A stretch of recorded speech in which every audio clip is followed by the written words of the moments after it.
Well, back under oath, two attorneys arguing. Craig, we get a lot of questions about this. They said, listen, you guys practice law. You're running around doing all your stuff. You try cases in all these different states. Why do you do this? Why? Why? Oh, well, I think we like to fight, right? I enjoy fighting, competing, having contests with other people. Like, I like playing games. I like trying to figure out if I can beat you or you can beat me. All of that is great stuff. I think for lawyers who are good at their job, they probably enjoy the competition. I guess you have to enjoy your job. I mean, that makes sense. But here's the thing. Everyone thinks online, everything else, they go, you guys don't like each other. Well, that's true. Oh, come on. 28 years. We don't like each other. Come on. 7,000 lunches. We don't like each other. 7,000 lunches. We don't like each other. I have invited you to my house countless times for Thanksgiving, for football games, for basketball tournaments, for birthday parties, the birthday parties of my children. Yes. That was very sentimental. And you never, ever, not once have you shown up at any of those things. I would say not once. Like a handful. So few that it's hard to remember. You know what's going to happen. What? I'm going to say something or I'm going to do something, and then I'm going to apologizing for 3 or 4 months. It just cuts out the middleman. I don't mind that you don't go. Okay. But let's not pretend. Right. Let's not pretend like you like me and you're just not going. Hold on a second. Hold on. I don't go to my own family issues. Yeah, you don't like those people either. It's not that I don't like them. Of course it is. I know who you are, man. I know who you are. I get bored. Yeah, you get bored with people you don't like. That's what I'm one of the only people who are honest. I think I'm one of the last honest Americans. I think I am. Yes. I will tell you to your face. Not really wanting to hang around 30 kids who are going to give me typhoid. No. You have obligations. No, you don't. Okay. Yes, you do. Everybody has obligations. No, they if you want have relationships with people, they need them. You have obligations. They only do it because they actually want you to be obligated to my stuff. You mistake. You're one of those people. Oh, you can't handle me because I just tell it like it is. No, people can't handle you because you're rude. No. That's what's going on. That's not really fair. People don't like being treated rudely. I'm not as accommodating as I can be. That doesn't mean I'm rude. That's exactly what that means. No, it doesn't, because nobody really wants to go to some kid's party. Yeah. No. I get that. Did but you just go get anyway. sick because of that? You just went to a party, a germ spreader party with but these you gotta go. No, I don't. You got to go. Yes, you do. I don't. I really don't. And here's the thing. I think we should be brave. I think we could choose bravado over politeness. No, you run from everything. What are you talking about? Run from it. I don't go. You would show up. I just don't go. I don't run from it. That's not brave. How's that brave? Being honest. I'm not going to go. I'm honest with you. I look at you. I said, listen, Craig, how many times have I obligated you to events? Maybe 5 in 28 years? I mean, really think about it.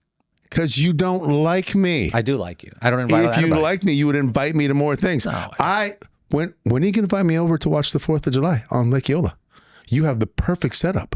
You've been living there 4 years, maybe longer. 5 years.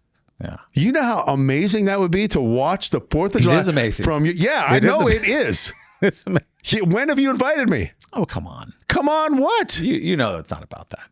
Well, it's not. Yeah, I don't invite anybody, but nobody comes over. I'm your partner for almost 30 years. Okay. I would think that if anybody was going to get an invite, it would be me. When was the last time I threw a party? You don't throw parties. That's fine. When was the last time I had a birthday party?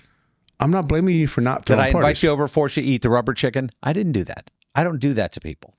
Everyone has that party. I turned 50. You got to have the big party. Because you don't want to be bothered with throwing it.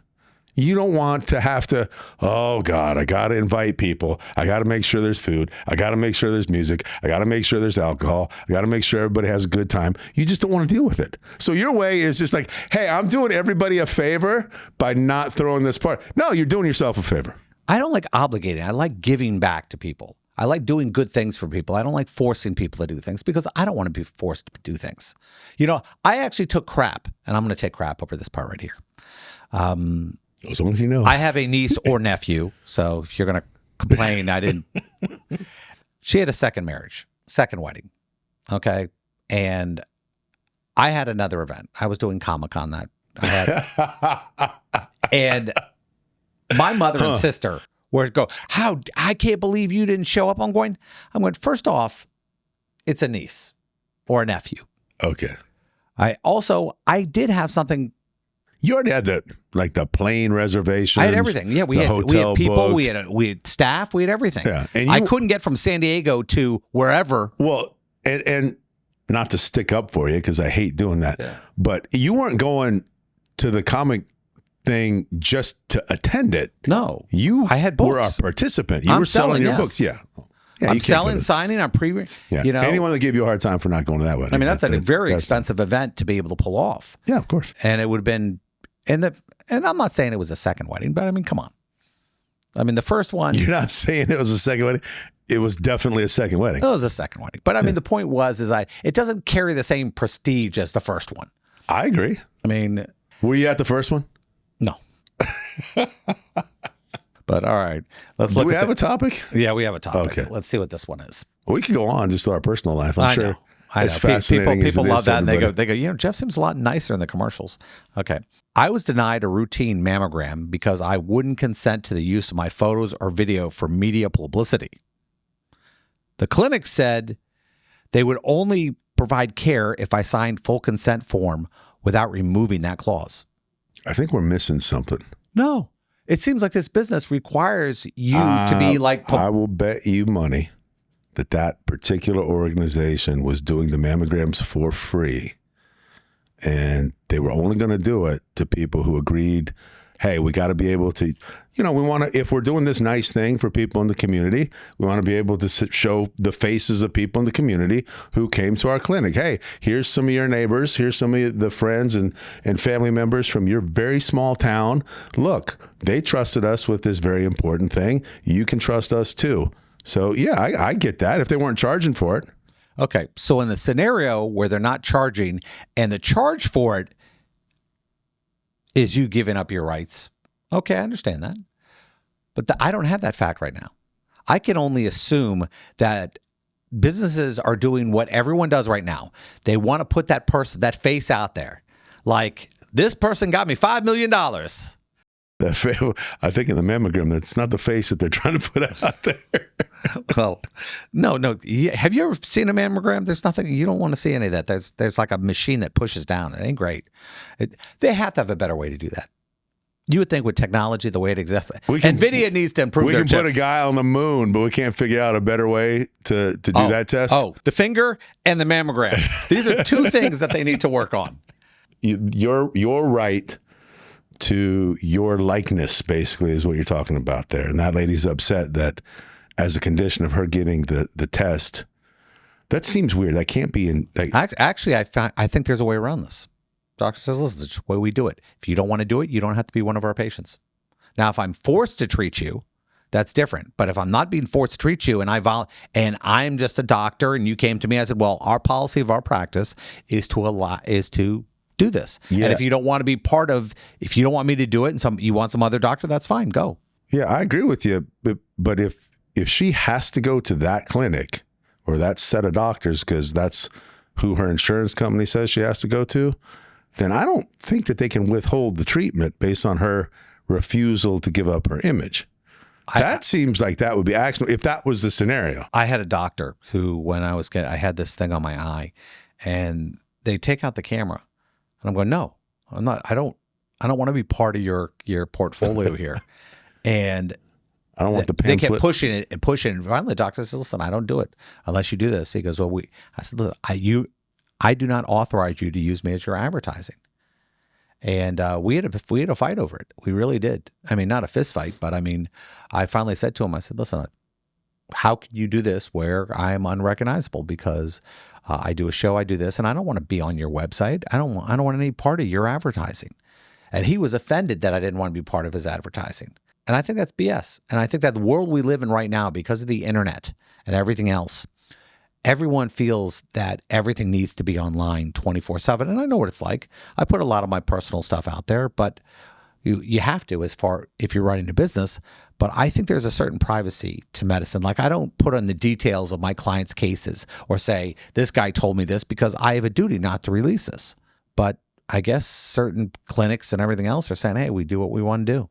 So if your wife went to that doctor, what would you tell her?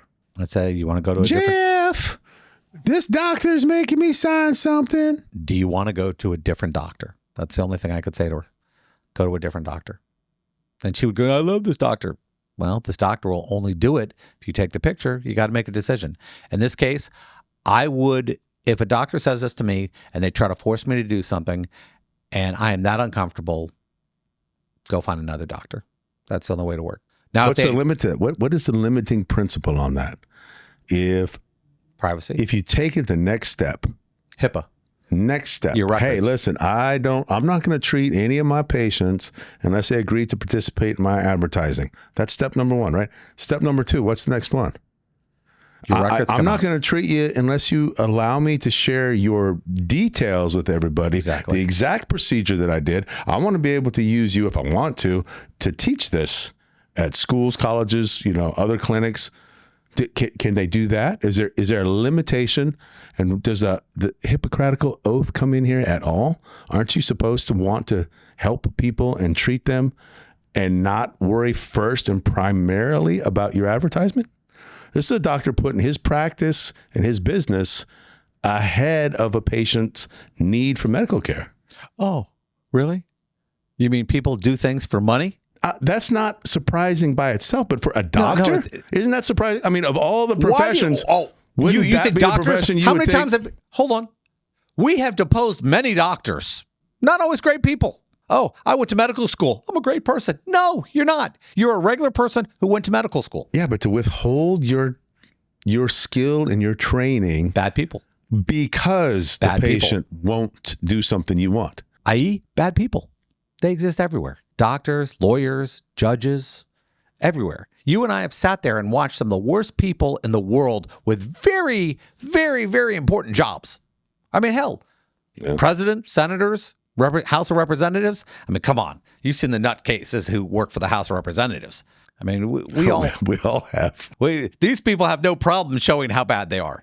Yeah. So when it comes down to it, there are bad people everywhere. Medicine is a business. Law is a business. So one of the questions we asked earlier in the show was, why do we do the show? Well, part of it is advertising. Part of it is promotion. And there are people out there who will go, I didn't like your show, so I'm not hiring you. Can you imagine the scenario where we tell somebody, hey, I think I can do a great job for you, but I'm not going to represent you unless you let me put your face on a billboard. I'm probably the only, let's imagine there's a scenario where we're the only attorneys that could probably get a great result for you on this case. But we're not going to take your case unless you let us put your name and face on a billboard. Actually, it's kind of a crime for attorneys, well, at least in criminal, to be able to monetize off of somebody else's issue. Some states have ethical issues that don't allow you to take the person's story and sell it and write a book about a case. Really? Yeah. Is that Florida? Not Florida. Not Florida. Not Florida. We're okay.